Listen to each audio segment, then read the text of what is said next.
Pop wa kanisa ABC anakaa hapa Machakos.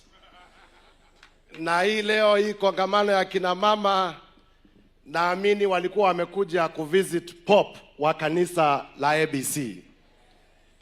Right Reverend Mary, na ambaye vile vile ndiyo kiongozi wa kina mama wa Kristo wa ABC. Viongozi wote walio hapa na kina mama, Bwana asifiwe. Bwana asifiwe tena. Hebu tusalimiane kwa hewa, tusalimiane kwa hewa, tusalimiane kwa hewa. Asante sana. Labda kwa wale ambao hatujuani, mimi kwa majina naitwa Mwengi Mutuse. Nina furaha kwa Mwenyezi Mungu kwa sababu kwa wakati huu ameniwezesha nikawa mbunge wa sehemu ya uwakilishi mbungeni ya Kibwezi West pale Makueni. Na najua kwamba kina mama wa kanisa la ABC kutoka Makueni wako hapa hii leo. Mheshimiwa Rais, nataka niongee mambo mawili. Jambo la kwanza, sisi tukiwa Wakristo tunakiri imani yetu kila wakati, lakini tunakumbushwa kwamba kila wakati tuende kwa kanisa ndio tukumbushane kwamba Yesu ndiye mwokozi wa maisha yetu.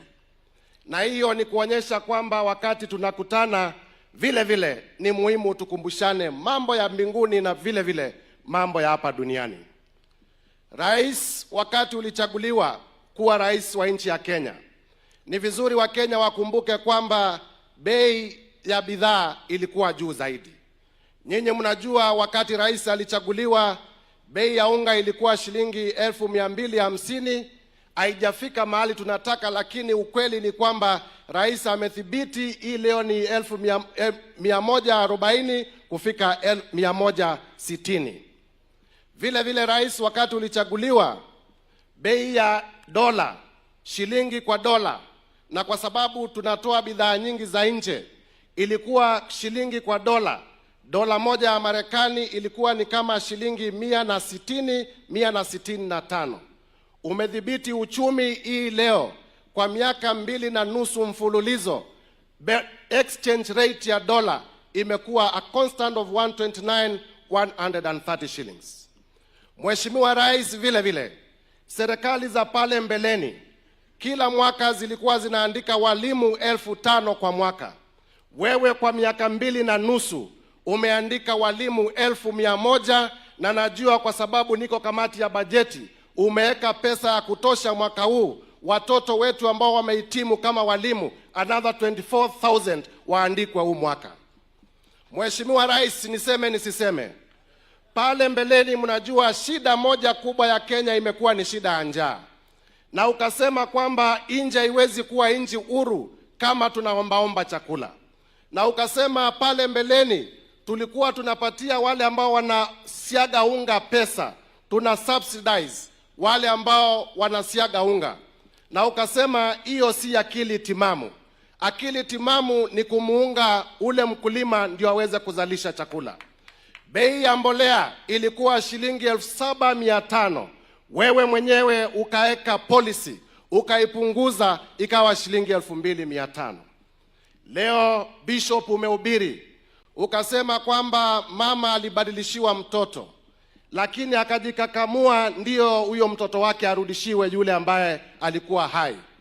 Nataka niwaulize wanawake watu wa ABC na wa Kenya ambao wanatusikiza, tuna sababu nzuri ya kumuunga mkono huyu rais.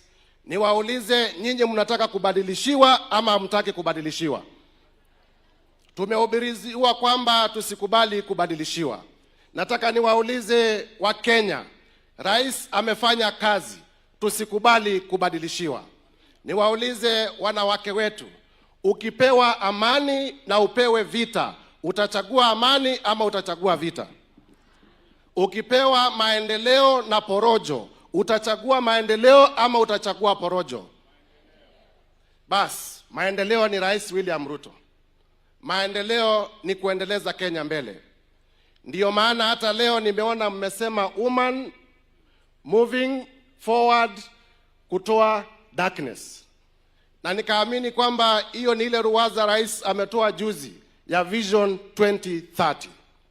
Nikimalizia, Mheshimiwa Rais, Vision 2060. Nikimalizia, Mheshimiwa Rais, nataka nikushukuru kwa sababu umetoa pesa ya kumaliza Thwake Dam 10.6 billion. Na hiyo Thwake Dam itasaidia watu wetu sana. Na najua katika mipango ya National Infrastructure Fund, shida yetu kubwa Machakos, Makueni na Kitui imekuwa ni shida ya maji. Na sisi tunaamini kwamba wewe ndiye rais ambaye atamaliza shida ya maji kwa jamii ya Wakamba. Nikuulize kwa heshima, Mheshimiwa Rais, utusaidie mambo ya maji. Andu maitu mwe ini museo na mabinda onthe nitwamukulia kwa ndaya mwasioka kola musiokete muboye musumbi ni mumuboya nitwamukulia kwa ndaya ila twaweta maendeleo twendo maendelee na maika kwanywe nabu nibo betuta ni mubea na mwe ina mwathime. Thank you.